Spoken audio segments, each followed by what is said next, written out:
Ras Alula Engida was a general and Ethiopian politician. He was one of the important leaders of the Ethiopian armies of the 19th century and was described by Haggai Eilish as the greatest leader whom Abyssinia produced since the death of Emperor Tewodros II in 1868, and was referred to by Europeans as the Garibaldi of Abyssinia. He participated in many battles for the independence of Ethiopia, most importantly Dogili and Adwa. Early years. Alula was born in Menawa, a village in Tembian, 15 miles south of Abiadi, the son of Alula Qubi, a farmer of modest origins. Haggai Eilish relates a story about Alula's childhood, well known throughout Tigray. A group of people carrying baskets of bread to a wedding ceremony were stopped by a group of children led by the future Ras, who demanded to know where they were going. To the castle of Ras Alula Qubi, they mockingly replied.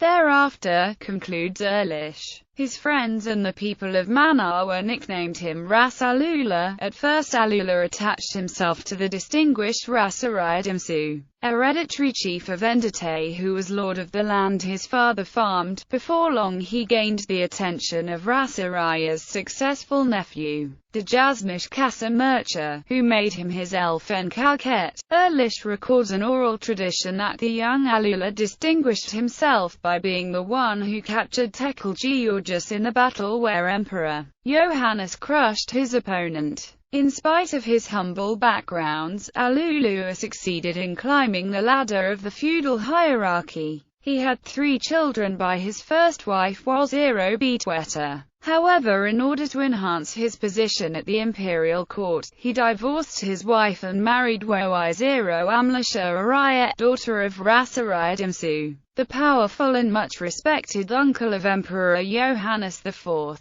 His second marriage was purely for political reasons, to improve his legitimacy with the local aristocracy, who did not hide their disapproval at seeing the son of a peasant reach this stature. Alula demonstrated his military skill in the Battle of Gundit and Gura, which were fought in November 1875 and March 1876 respectively, where he routed the Egyptian forces. Emperor Johannes badly needed a man with these skills at the moment, for Ras Wald Mikhail was in revolt in Hamasien. Alula was promoted to Ras and sent to deal with this unruly aristocrat, who fled to Bogos. On 9 October 1876, the Emperor Johannes IV made Alula governor of Merib Melash and Midabara. That same year the new Ras moved his family and following to Asmara, where he built a palace at the top of a hill in the middle of that town. From Asmara, he devoted himself to defending the northern borders of Ethiopia against the Italians, the Anglo-Egyptian forces,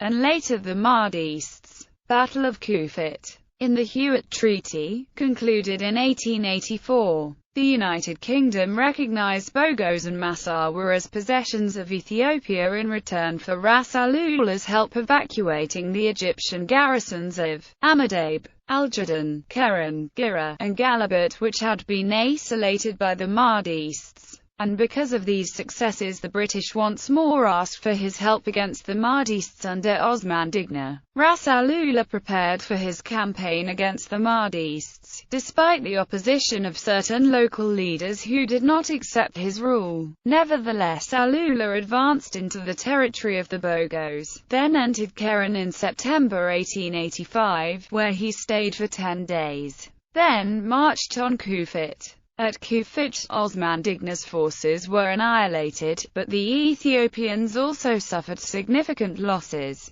The commanders Blatigebu and Aselafi Hagos were killed, and Ras Alula himself was wounded. Battle of Dogili. However, events beyond Tigray or the Horn of Africa gave Ras Alula very little time to recover from the battle. As part of the European scramble for Africa, at this time, the Italians took control of the Red Sea coasts, occupying Massawa and Sahatit with the tacit approval of the British, which was a violation of the Hewitt Treaty. Although he had collaborated with the British against the Mahdists, Ras Alula's chief interest was to guarantee Ethiopian sovereignty. which made him very wary towards the English, whom he suspected supported the Italians' encroachments. His mistrust is clearly expressed in a conversation carried out with Augustus B. Wilde, the former British vice-consul at Jeddah, who recorded these words in a dispatch to the Manchester Guardian. "What does England mean by destroying Hewitt's treaty, and allowing the Italians to take my country from me? Did I not relieve the Egyptian garrison in the Bogos country?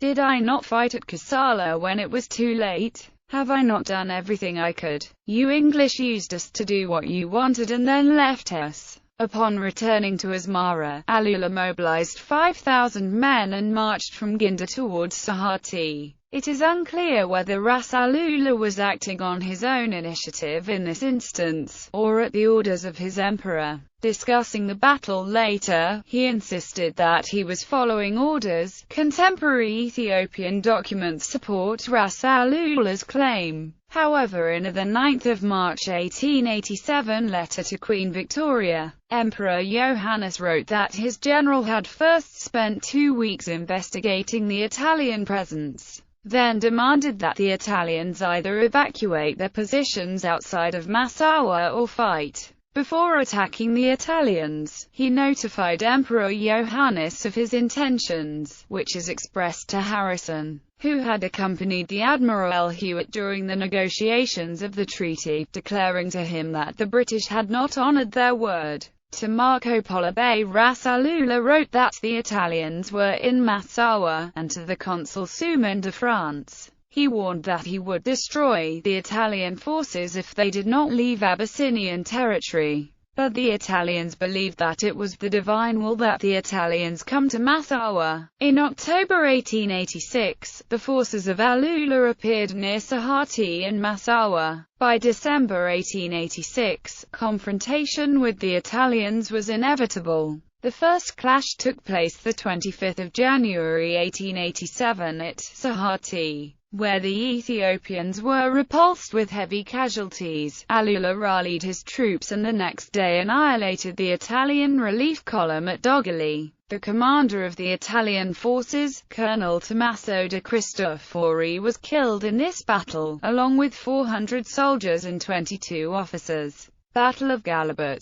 By 1888, the Sudanese Italians and dervishes were ready to renew their attacks. In March 1889, the Battle of Galabut was fought on the western Ethiopian border. Here the Emperor Johannes was wounded and killed, and his head taken by the Mahdists as a trophy. In spite that the Ethiopians almost carried the day. Emperor Johannes' death led to a period of political turmoil in Ethiopia. Although Johannes on his deathbed had named his son Ras Mengesha as his heir, and begged Ras Alula and his other nobles to support him, within a matter of weeks Menelik II was recognized throughout Ethiopia as the new emperor. Meanwhile, Ras Alula found himself isolated, his patron dead, and the steady Italian advance from the coast having deprived him of his power base beyond the Meb River. Menelik II of Shelwa was crowned emperor only a few months after the battle. The Italian Count Pietro Antonelli, who represented his country in Ethiopia, hastened to Wuchale where he negotiated a treaty with Menelik, which gave official Ethiopia recognition to Italian possession of all of the land the Italians occupied. A few months later, they used this treaty to declare Eritrea their African colony. Battle of Adwa. Following the Treaty of Wuchale, the Italians continued to extend to the west not only around Tessani and Agordat, but also around Adwa. Unknown to Emperor Menelik, the Italian version of the treaty had language making Ethiopia a protectorate of Italy, and the Italian actions were in preparation for its enforcement on his empire and making it a colony. When Emperor Menelik learned of this treachery, he renounced the treaty, which led to the First Italo-Abyssinian War. And as the bitter news spread through Ethiopia, the major nobility and military figures, including Ras Alula, unanimously joined him. The conflict has its climax at the Battle of Adwa on 1 March 1896. In this battle, Alula was on the left side of the Ethiopian positions, on the heights of Attribution, supported by Ras Makonnen and Ras Mikael. The forces of Ras Sebut and Dejazmish Hagos Tafari likewise joined Ras Alula and Ras Mengesha. Augustus Wilde, a contemporary of the events, described Ras Alula's invaluable contribution to this critical battle.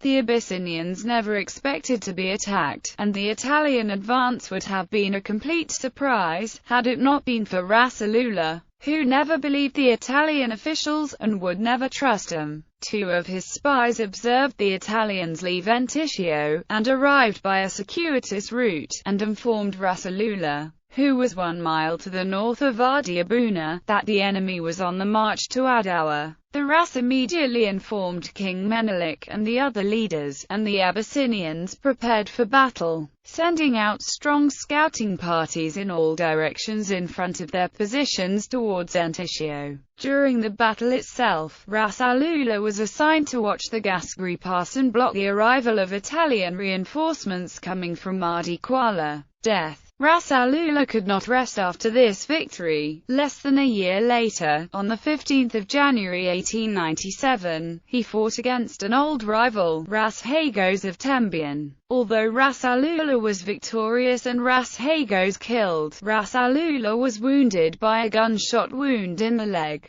and died from his wounds the 15th of February 1897. Memorials to Alula. The airport in Mekla is named after Ras Alula, and an equestrian statue is dedicated to him in that city. A hotel in Aksum also bears his name. Ethiopian scholar Richard Pankhurst named his son, Dr. Alula Pankhurst, after the Ras. Zudu Belli named his son, Alula Zudu, after the Ras.